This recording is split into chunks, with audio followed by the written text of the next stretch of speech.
Bonjour à toi, Mehdi. Bonjour à toi, Chloé. Moi, je suis non seulement très content, mais très honoré Et moi aussi. de rencontrer une des plus grandes lanceuses d'alerte d'Europe en ce moment. Je vais rougir. Une de celles qui m'ont réveillé là depuis 10 mois. Je crois que ce qui nous a tous réveillés, c'est la folie qu'on vit depuis bientôt 2 ans. Enfin, 1 an et demi bien passé. Au sens strict, 1 an et demi, oui, mais depuis 2 ans. Ouais. Ce fut le choc nécessaire en fait pour éveiller les consciences et pour donner du sens à toute la folie qu'on vit depuis bien plus longtemps. En fait, on sentait bien qu'on était dans un monde malade, qu'il y avait plein de dysfonctionnements à tous les étages, des inégalités, de la famine là où on a de l'abondance, ici et ailleurs, dans les pays qu'on pille, les gens n'arrivent pas à vivre. Il y a plein d'incohérences. Les ultramilliardaires qui font rien d'autre que de fabriquer de l'argent ou de placer cet argent dans des produits financiers. Et à côté de ça, les enseignants, les soignants, les mamans, toutes les personnes qui s'occupent des gens, qui gagnent une misère. On sentait bien que la société était mal faite. Tout à fait, ça a servi de révélateur. Donc, voilà. La remarque est souvent faite en ce moment que apocalypse, étymologiquement, ça veut dire révélation. Voilà. Donc il y a dans le texte que j'ai consacré à la situation Cholari-Cocovirus, il y a toute une réflexion sur la question de la vérité. Moi, j'ai beaucoup travaillé sur ces... Cholari-Cocovirus. Oui. Bah, c'est génial comme titre. Oui, je pouvais pas. J'ai hésité entre 3 titres. Le premier titre, c'était La pandémie n'a pas eu lieu, en référence à une pièce de Giraudoux qui s'appelait La guerre de Troie n'a pas eu lieu, et un livre de Baudrillard, très bon livre, qui s'appelait La guerre du Golfe n'a pas eu lieu. Et après, je me suis dit l'anarchie qui vient, parce que c'est un livre qui parle beaucoup de la notion d'anarchie, mais finalement j'ai choisi Cholari-Cocovirus, parce que c'était une émission très vulgaire des années 80 de Stéphane Collaro, parce que je considère vraiment que la crise du Covid est une blague profondément vulgaire, voilà, meurtrier. Et donc, ce qu'il y a de bien avec ce qui se passe d'atroce en ce moment, c'est que moi qui suis d'un tempérament plutôt très négativiste, très pessimiste à la base, je n'arrive pas à ne pas être optimiste par rapport à ce qui va se passer. Même toi, l'irréductible, même moi. Dépressif ou négatif ou... Non, dépressif, c'est fini. On en a parlé hors caméra. Enfin non, il faut pas que je dise ça. Sinon. Le pessimiste en chef, eh bien, tu n'arrives plus à l'être en fait, parce qu'il y a trop d'espoir, il y a trop de... le pessimisme, c'est une arme. Enfin, ce que j'appelle pessimisme, même si c'est pas un terme que j'aime beaucoup, mais plus négativisme, je dirais. C'est-à-dire que je fais partie de ces petites poignées de philosophes plutôt marginaux, des gens que le grand public connaisse pas, comme Adorno, Rainer Schumann, Philippe Lacoue-Labarthe, Gunther Anders, qui, au lieu, comme font la plupart des philosophes, s'occuper plutôt du bien, se concentrent sur la question du mal. Et je pense que, comme j'ai construit, j'ai pas peur de le dire, un vrai système quelle est la genèse de ce qui se passe de maléfique dans le monde? Quelle est la définition du mal, par exemple? Une définition du mal, elle est extrêmement simple. Après, c'est les descriptions phénoménologiques qui sont sophistiquées et complexes. Donne-la nous. C'est créer des souffrances non nécessitées par les seuls besoins animaux. Voilà. Créer des souffrances surnuméraires qui sont autre chose que les maladies purement naturelles, que les souffrances liées par exemple à la prédation ou que la mort purement naturelle. C'est-à-dire le mal prend toujours la forme d'une création de l'économie de la mort extrêmement sophistiquée. Voilà. Et c'est ce qu'on vit en ce moment. Ce qui m'attriste beaucoup en ce moment, c'est le silence et l'aveuglement de la plupart des intellectuels qui nous ont répété. La plupart des intellectuels connus. Oui. Attention. Oui, t'as raison. Mainstream, voilà. Et là, soyons clairs. On est en train de changer de paradigme. Les marginaux vont devenir absolument. Le point de focus bientôt, et c'est en train de se faire d'ailleurs grâce à non, là, alors, plus modestement, je parlerai plutôt des intellectuels que je connais et qui ne veulent pas se rendre à l'évidence. Ouais. Tu vois, malgré tous les arguments que tu leur balances, ils sont vraiment... Eux qui sont dans l'intelligence, dans l'intellectuel, devraient normalement se saisir des arguments et du rationnel. Le plus attristant, c'est qu'ils... tous, ils étaient plus jamais ça. Tu vois, le slogan, plus jamais ça. Alors ça, c'est les mots. Peut-être que dans l'esprit, il y avait autre chose. Non, je crois que c'est vraiment pas méchant de leur part. C'est qu'ils sont vraiment... Non, mais pas forcément méchant, mais dans le déni. Dans le déni, dans le conformisme. dans le consensus officiel. Il y a Exactement. pas mal de paramètres qui appuient sur les valeurs qu'on peut avoir. C'est une réflexion que je me fais souvent, même si j'ai pas écrit dessus. Mais il faudrait analyser comment le phénomène du consensus, c'est ce qui, à mon avis, a tué la démocratie depuis 40 ans. Parce qu'à partir du moment où on doit se conformer à la vie des autres pour exister, tout à fait. on ne peut plus avoir une pensée indépendante et libre. On a oublié de le dire, aujourd'hui on est dimanche 7 novembre. L'ami avec qui j'ai fait le film de lecture de mon livre, la Cholaricocovirus, il me disait, Ludovic, il me disait la couardise, l'avidité, la lâcheté, tous ces défauts qui font... Je lui ai dit non. Le pire défaut, celui qui fait le plus de mal à l'humanité, c'est même pas les sadiques, les minorités sadiques et diaboliques, disons, qui sont derrière tout ça. C'est pas les Hitler ou les Klaus Schwab. Non, le pire, c'est le conformisme. À mon avis, c'est vraiment le conformisme qui fait le plus de mal dans le monde. Pire que le bruit des bottes, le bruit des pantoufles. Hein. Ouais, exactement. Je la ressortirai, celle-là. Ah ouais. Et on disait tout à l'heure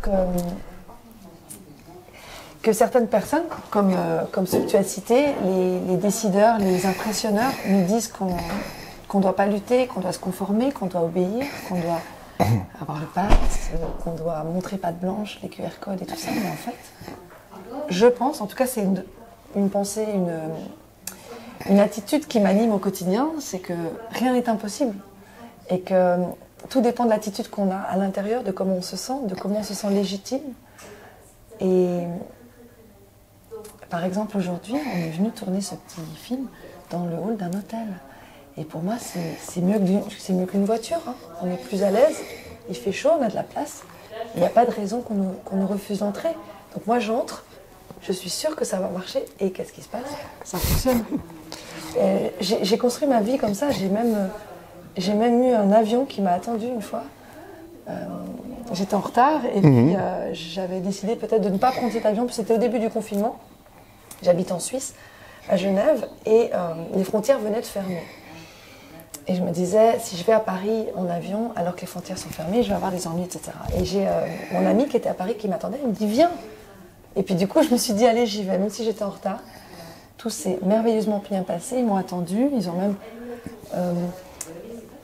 ils m'ont même fait passer alors que mon billet n'était techniquement plus valable, etc. Donc, je suis allée à Paris et du coup, la frontière qui était à côté de chez moi, que je ne pouvais pas traverser en voiture, je l'ai traversée par les airs et tout s'est vraiment bien passé. Là-bas, les transports en commun étaient gratuits, pas de masque, pas de restrictions, magnifique. Et c'est comme ça en fait, la vie, elle est ce qu'on en fait. Et la phrase qui dit « Je ne peux croire que ce que je vois », en fait, c'est plutôt le contraire. C'est il faut croire pour le voir. Parce que la pensée est créatrice. L'énergie qu'on dégage est moteur et magique en quelque sorte. Elle transforme le monde, elle transforme les gens, elle transforme l'environnement. Et je pense qu'on se met beaucoup trop d'autogols, de freins intérieurs qui nous empêchent. Nous-mêmes, on s'empêche d'accéder à certaines choses ou de faire certaines actions, d'aller vers les autres parce qu'on se dit tiens, cette personne, elle va pas être contente que je vienne la déranger ou je suis pas assez bien, je suis pas assez compétent, je vais pas y arriver. En fait, c'est le contraire. Et la vie, elle nous met face à nos peurs, à nos blocages. Moi, je suis une timide, ça se voit peut-être pas comme ça, mais quand j'étais petite, je n'osais même pas répondre au téléphone. Et je me suis surpassée, j'ai été outre mes peurs et maintenant je me sens de mieux en mieux avec les autres, sur une scène en train de faire un discours, parce que simplement j'ai risqué de me planter et je me suis plantée d'ailleurs. La première fois que j'ai eu une conférence à faire, j'étais en dessous de tout et on m'a dit remonte sur le cheval et c'est ce que j'ai fait. Et puis en fait, avec les échecs on s'améliore et puis avec les râteaux on se dit que c'est pas si grave de se planter. Et il n'y a que du bon qui nous attend. Donc faisons-nous confiance. Et c'est quelqu'un qui me parle qui n'a pas beaucoup de confiance en moi. Hein. Je n'ai pas été très aidée dans l'enfance, avec une famille qui m'a beaucoup dévalorisée. Mais à force de rencontrer des personnes qui qui sont valorisantes, qui sont bienveillantes. Et à force de me planter aussi, d'avoir ces échecs et de voir qu'on peut se relever, ça m'a donné beaucoup d'espoir, beaucoup de force et beaucoup de courage. Et je pense que ce courage, il est contagieux. Donc, croyez en vous, croyons en nous. Et d'ailleurs, tu me l'as dit tout à l'heure, tu ne voyais pas tellement de sens dans ce monde. Et puis, cette claque du coronavirus. Tu sais, j'ai publié plus de 30 livres. J'ai commencé tout petit. C'était très... il y avait une hype, surtout mon 3e roman. Et j'ai toujours, surtout à partir de l'âge de 30 ans, fui ça. Tu vois, c'est pareil que ce que je disais sur les médias. Et donc, mon expérience est assez similaire à la tienne au niveau confiance en soi. C'est-à-dire, j'ai toujours eu confiance en moi en me fabriquant ce sorte de double qui était l'homme qui écrivait. Pour compenser, c'est pour d'autres raisons que les tiennes. Moi, c'était un prof sadique que j'ai eu entre l'âge de 9 et 11 ans, qui, par exemple, si on fait un truc devant l'école, j'y reviendrai sur le traumatisme de l'éducation. C'est pour ça que je suis pas devenu universitaire. Pendant 20 ans, je me suis dit, 30 ans, je me suis dit, pourquoi tu n'as pas fait une équivalence? Tu as le niveau pour être les meilleurs. Et aujourd'hui, j'ai compris pourquoi. Je suis très content de ne pas être universitaire. Pourquoi tu n'es pas devenu, à 20 ans, 25 ans, tout le monde disait, ça va devenir une des plus grandes stars, un tel autre, ta génération. Je me suis dit, pendant longtemps, je suis quand même un loser, j'y ai pas réussi. Aujourd'hui, je suis extrêmement fier de ne pas être un intellectuel médiatique. Maintenant, c'est ce que j'ai dit dans mon texte. Voilà, boycott total. Les boycotter, les ignorer. Tout à l'heure, tu parlais de ne pas être blessé par tout ça. Pour l'instant, en plus, malgré le succès de certaines vidéos, je suis pas pour l'instant attaqué par les médias mainstream. Je suis pas traité de tous les noms d'oiseaux que tu connais très bien. Ça viendra peut-être. Non, mais grâce à des gens. Grâce à des gens comme toi, j'ai déjà un système immunitaire psychique à toute épreuve. Je ne risque, je m'en fous de ce qu'ils peuvent raconter. J'ai tellement compris, grâce à des gens comme toi, la petite musique, que je suis prêt au combat qui nous attend. Et je suis, voilà, je participe parce que c'est vrai ce que tu dis. Je pense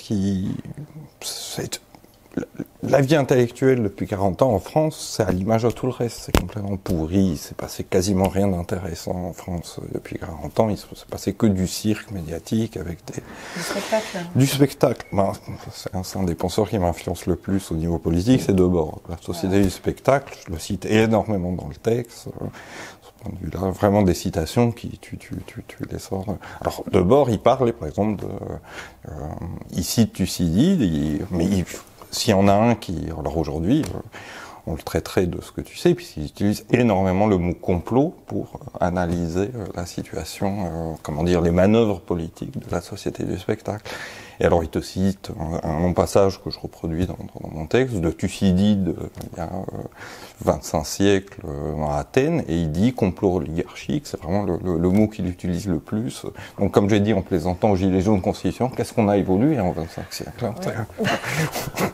Quel progrès. L'évolution, c'est la prise de conscience qu'on a sur ce qui se passe justement, sur ces complots. Oui, tout à fait. Enfin, qu'ils n'en sont plus en fait, puisqu'ils sont à ciel ouvert. C'est exactement ce que dit Debord. C'est exactement ce que dit Debord. Il dit le complot est devenu si dense qu'il s'étale quasi au grand jour. Voilà. Moi, ce que je dis, maintenant, tu enlèves l'adverbe, tu enlèves le quasi. Oui, c'est ce que j'allais dire, le quasi. Alors aujourd'hui, on va faire une petite visite devant des institutions clés. Hôpital. Et on va commenter l'actualité avec... Journal, école. C'est super. On y va ? On y va. Allez.